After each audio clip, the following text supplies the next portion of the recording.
Hey everyone, today we are tackling one of those really common and, let's be honest, super frustrating engine codes, P0345. If your scanner is showing you that code, you've come to the right place. We're going to break down exactly what it means and, more importantly, how you can get it fixed. So there it is. That dreaded check engine light is staring you in the face, and your car, well, it just isn't running the way it should. You've done the right thing, you've grabbed your code reader, and now you're looking at a number. And if that number happens to be P0345, then stick around because you're in exactly the right spot. Now, this is a pretty common code, but it points to a really critical part of your engine's whole timing system. But here's the good news. This is absolutely a fixable problem. You just need a logical game plan. So let's figure this out, get that light turned off, and get your engine running like a top again.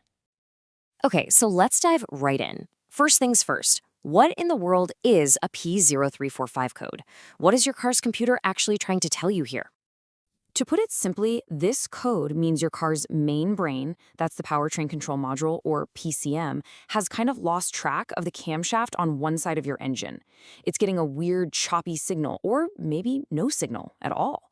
And that's a big deal because the PCM absolutely needs to know the camshaft's exact position to get the timing for fuel and spark just right. Now, let's talk about that bank 2 part of the code for a second. If you've got a V-style engine, like a V6 or a V8, you've got two banks of cylinders. Bank 1 is always the side that has the number 1 cylinder. So bank 2, it's just the other side. Simple as that. The code is already narrowing down where you need to look, which is a huge help. All right, a code on a scanner is one thing, but what does it actually feel like when you're driving? Let's get into the real-world symptoms you're probably noticing because of this P0345 code. Does any of this sound a little too familiar? Maybe your engine is super hard to start, or it just cranks and never actually fires up. Or maybe it's stalling out at a stoplight, idling really rough and shaky, or you hit the gas and it just hesitates or feels like it has no power. Yep, these are all classic signs that your engine's timing signal has gone completely haywire. So what's causing all this chaos? Now we get to play detective. We're going to investigate the usual suspects behind a P0345 code, and we'll start with the number 1 offender.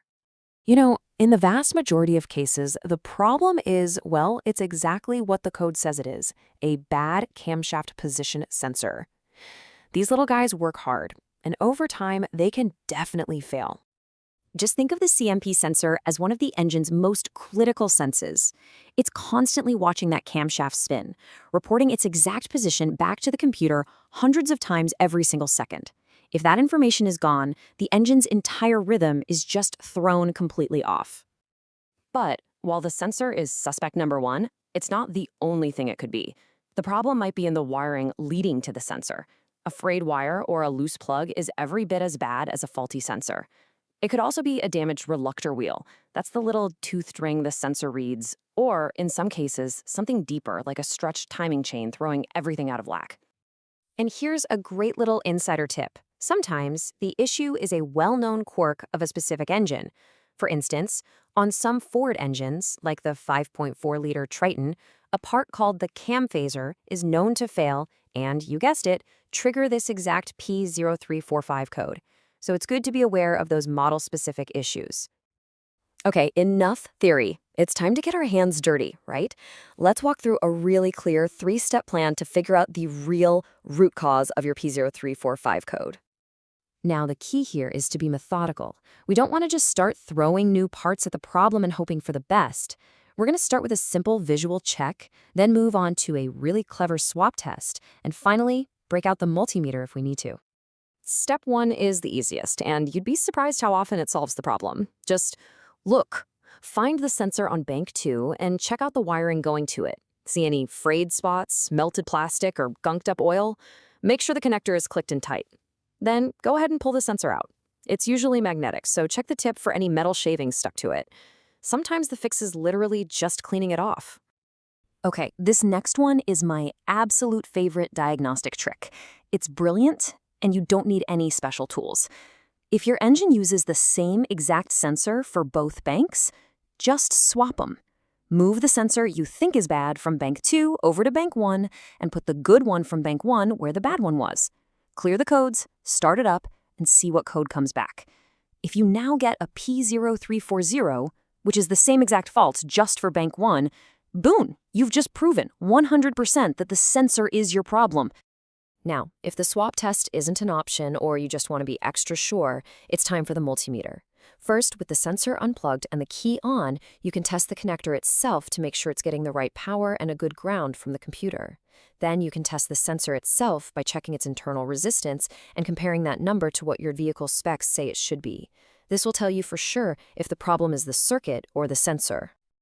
So once you've tracked down the culprit, whether it's the sensor, a bad wire, or something else, it's time for the best part, applying the fix and making that light go away. And the process from here is pretty straightforward. First, you either repair that bad wire or replace the faulty part.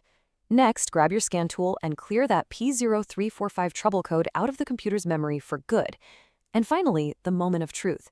Take your car for a nice test drive to make sure it's running smoothly, and most importantly, that check engine light stays off.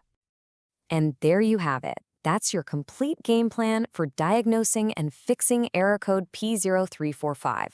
By following these logical steps, you can go from being confused and frustrated to feeling confident about the fix.